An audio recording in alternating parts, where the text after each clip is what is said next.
dari kelompok 3 ini mempresentasikan tentang bab menghindari perkelahian antar pelajar, minuman keras, dan narkoba. Perkenalkan, nama saya Ramadan Yudian Fitra Nawawi. Saya Fitrul Muhammad Saputra. Saya Araya Fitra Prasetyawan. Saya Rizkula Dari. Saya Kalisa Saputra Sabila. Saya Abdullah Abdullah. Yang pertama ada perkelahian antar pelajar yang sering kita sebut tawuran. Teman-teman di sini pasti tahu lah ya apa yang dimaksud tawuran. Tawuran itu adalah salah satu kegiatan yang marak di Indonesia, karena biasanya tawuran itu terjadi karena anak-anak di Indonesia itu minim sekali pengawasan dari orang tua. Nah, di sini saya akan menjelaskan pengertian dari tawuran itu sendiri. Tawuran itu biasanya terjadi karena ketika ada satu orang berkonflik dengan satu orang lainnya dan mereka saling memiliki geng atau organisasi tersendiri.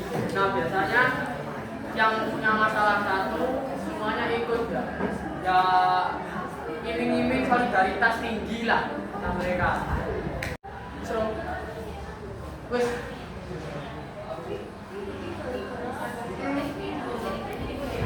Yang pertama adalah rational choice. Rational choice itu biasanya pelajar itu sudah sadar kalau tindakan yang dia lakukan tawuran itu salah, tapi mereka tetap melakukan karena mereka beranggapan kalau misalnya mereka ikut tawuran, mereka itu jangan keren. Yang kedua, itu ada social disorganization. Social disorganization itu sendiri adalah lingkungan yang tidak baik atau buruk.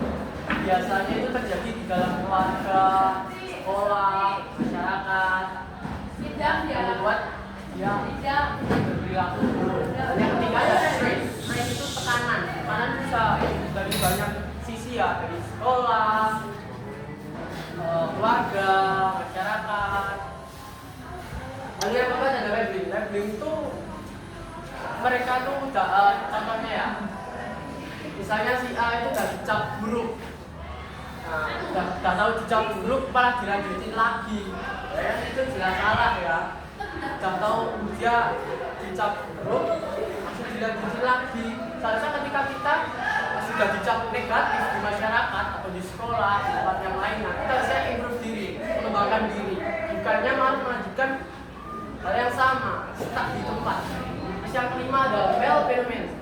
Setiap laki-laki pasti memiliki yang namanya rasa ingin diakui sebagai jantan, laki-laki sejati, pria yang gagah. Nah, itu adalah faktor penyebab perkelahian antar pelajar. Soalnya kenapa? Biasanya ketika kita merasa gagah dengan diri kita sendiri, kita akan semena-mena menantang orang-orang di sekitar kita, ngajak tawuran, ngajak berantem, dan itu yang menyebabkan perkelahian antar pelajar. Lanjut. Akibat tawuran bagi pelajar. Untuk akibatnya itu yang pertama buat pelajarnya ya. Itu biasanya pelajar itu bisa mengalami luka fisik. Terus yang kedua itu mereka bisa prestasi belajarnya tuh mulai menurun karena tawuran itu. Daripada tawuran guys, mendingan kalian semua itu belajar aja di rumah daripada tawuran. Tawuran juga nggak ada gunanya. Kalau misalnya kalian tawuran terus kalian bacok, kalian berdarah, kalau masuk rumah sakit siapa yang menanggung jawab? Ya orang tua atau kalian mana mikir? Kerjanya cuma bacokin anak orang bodoh. Terus yang bagi keluarga yang gimana? Kalau kalian tawuran sampai ke kantor polisi, keluarga kalian dipanggil ke kantor polisi. Dipanggil polisi, penting kalau dipanggil polisi itu, kalau misalnya dipanggil sama kepala sekolah gimana? Nama orang tua kalian yang guru, lanjut. Nah, bagi sekolah itu ya bisa kerugian material yang mungkin timbul. Biasanya kan ya, contoh aja, misalnya kita nih, saya sendiri dari SMA di 1 Sukoharjo, saya buat konflik sama SMA di 3 Sukoharjo. Otomatis yang dari SMA 3 itu datang ke sini buat merusak kita karena kita bikin masalah sama mereka. Terus yang kedua, terus dia yang menyangkut nama baik sekolah. Misalnya kita tawuran terus kita ketemu polisi, terus kita ditanyain kamu dari SMA mana mas? SMA 1 pak. SMA 1 langsung dicap guru polisian baru merebet ke masyarakat. Akhirnya menurunkan predikat sekolahan kita yang awalnya A, B, C, bahkan bisa Z. Nah kalau masyarakat itu terganggunya ketertiban dan keamanan lingkungan sekitar. Misalnya nih ada warga mau keluar apa ya? Contohnya beli minum aja lah. Terus misalnya kalian tawuran, terus kalian nggak sengaja misalnya melempar batu terus kena warga nih, yang rugi siapa? Warganya atau kamu apa mikir? Nggak mikir kamu.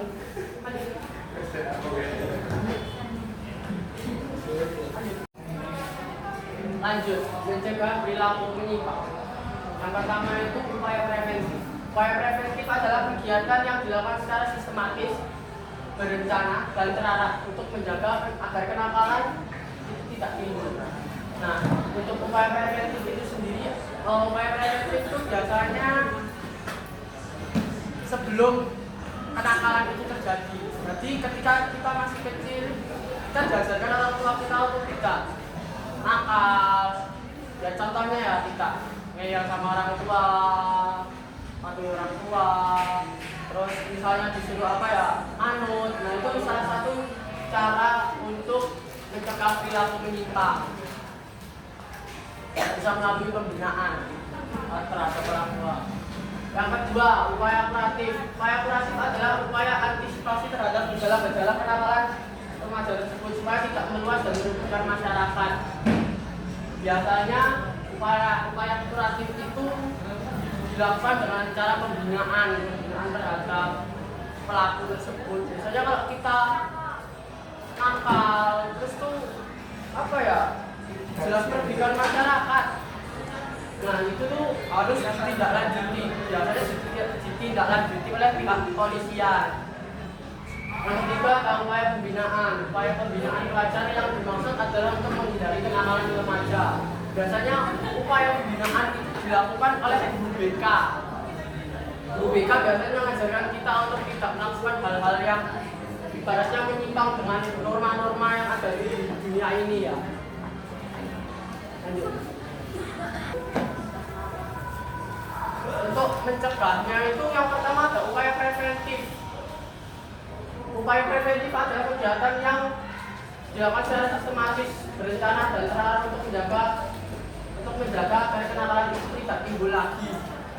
Nah, upaya preventif itu biasanya dilakukan dengan cara kalian nggak mencoba untuk menjamah itu lagi nggak ikut tawuran lagi, tawuran terus aja ngasih tawuran lah. Terus yang kedua itu upaya kuratif. Upaya kuratif adalah upaya antisipasi terhadap gejala-gejala kenakalan. Biasanya ya, orang kalau udah tawuran, sebelumnya tuh mereka belajar nakal dari hal-hal yang kecil dulu, seperti ngerokok, terus minuman terlarang. Setelah itu mereka pasti mencoba kenakalan selanjutnya, yaitu tawuran itu. Makanya kalian jangan ngerokok ya. Kalau kalian ngerokok, nanti kalian nakal. Nah, kalau nakal nanti kalian tawuran. Yang ketiga, upaya pembinaan. Upaya pembinaan pelajar yang dimaksud adalah menghindari kenakalan remaja. Pembinaan itu bisa dilakukan kalau di sekolah itu kan bisa guru BK, kita bisa dibina sama guru BK. Gimana caranya untuk agar mencegah perilaku menyimpang, tawuran. Kalau di rumah itu biasanya orang tua. Makanya kalian harus sering banyak komunikasi dengan kedua orang tua. Karena kalau kita ngikutin kata orang itu, biasanya orang tuh malah nisatin gitu. Tapi kalau orang tua saya yakin nggak nisatin anak. Lanjut. Oke, baik. Di sini saya akan menjelaskan tentang menghindari minuman keras atau tamak. Teman-teman tahu kan apa itu minuman keras? Minuman keras itu minuman yang bikin kita tidak sadarkan diri atau kecanduan. Di sini saya akan menjelaskan itu tentang apa itu kamar atau minuman keras.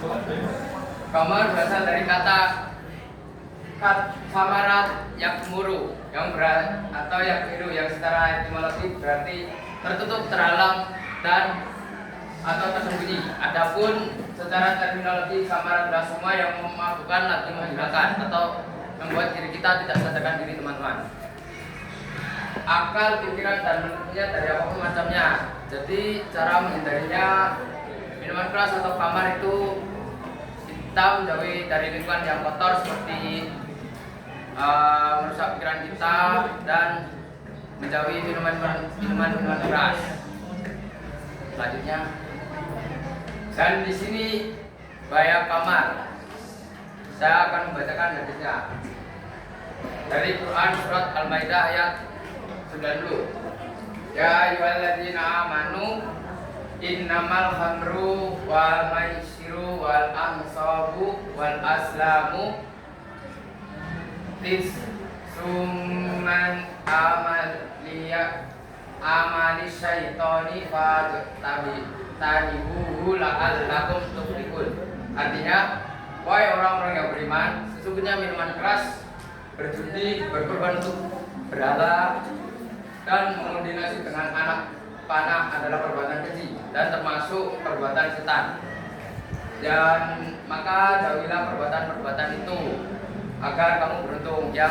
Yang disebutkan dari arti tersebut, kita harus menjauhi lingkungan yang kotor dan merusak pikiran kita yang saya sebutkan tadi. Selanjutnya, di sini saya akan membacakan Quran surat Al-Maidah ayat 19. Innama yuridu syaitanu ayyuqi'a bainakumul adawata wal baghdha'a fil khamri wal maisiri wa yasuddukum an dzikrillah wa nisalti fa hal antum muntahun.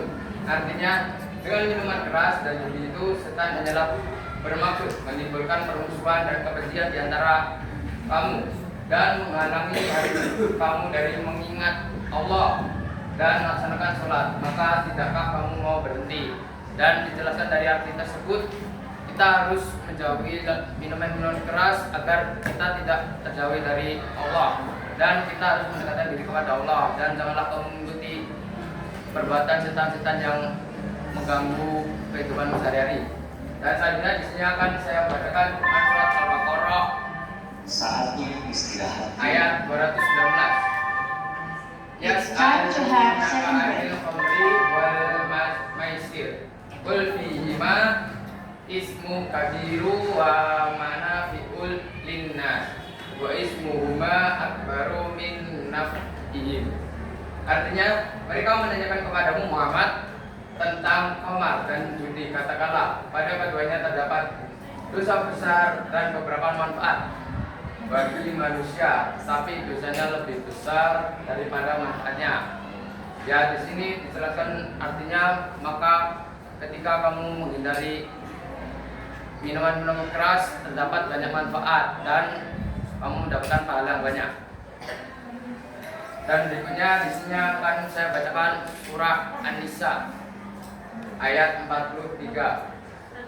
Ya ayyuhalladzina amanu la taqbaru sholata wa antum sukara hatta ta'lamu ma taqulun. Artinya, wahai orang-orang yang beriman, janganlah kamu mendekati sholat ketika kamu dalam keadaan mabuk sampai kamu sadar apa yang kamu ucapkan. Ya, di sini terdapat kata janganlah kamu mendekati sholat ketika kamu dalam keadaan mabuk. Dan jika kamu mabuk, kamu akan mendapatkan dosa.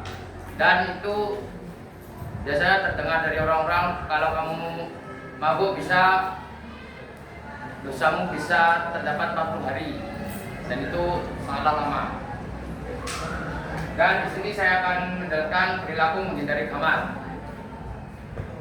Perilaku menghindari kamar yang pertama, senantiasa berzikir kepada Allah Subhanahu wa taala untuk mengingatkan kita bahwa Allah tidak pernah tidur dan mengetahui apa saja yang kita lakukan. Ya, di sini terdapat Allah tidak pernah tidur, itu selalu Allah melihat keadaan kita, perilaku kita, dan jika kamu mabuk, kamu terdapat dosa yang penuh dan banyak. Yang kedua, amar ma'ruf nahi munkar, yaitu mengajak kepada kebaikan dan mencegah kepada siapa saja apabila melihat teman tidak sedang meminum khamar atau minuman keras, maka kita mencegahnya dan menasihatinya. Dan sebaik-baiknya kita harus melarang teman yang akan meminum minuman keras, dan lebih baik kita menjauhi minuman keras juga dan teman-teman yang dekat kita. Yang ketiga, bergaul dengan orang-orang saleh yang tidak melakukan perbuatan maksiat. Yang nomor 3 ini saya jelaskan yang pertama tadi awal, kita harus menjauhi lingkungan yang buruk dan harus mendekatkan lingkungan yang baik dan orang-orang yang soleh. Next.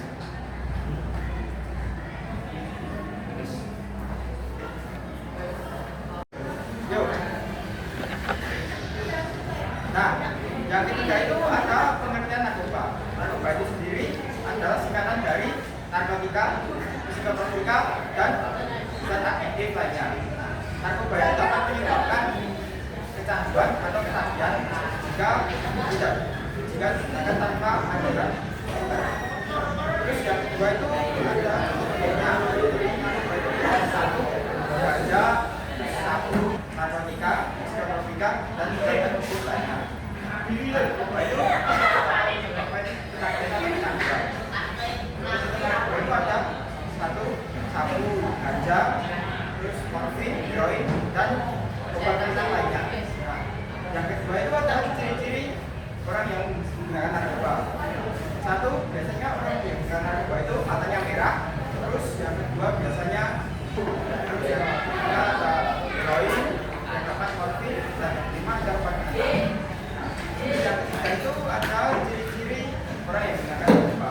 Orang yang menggunakan narkoba biasanya matanya merah. Terus yang kedua emosinya tidak terkontrol. Yang ketiga ada bekas suntikan di lengannya. Nah, terus yang keempat itu ada Nah, yang keempat itu ada cara pencegahan penggunaan narkoba. Yang pertama itu meningkatkan iman, terus mencari lingkungan yang baik, dan pilih teman yang baik juga. Terus yang selanjutnya mengedukasi diri tentang sering berhubungan dengan orang tua. Nah, yang kelima itu ada manfaat narkoba.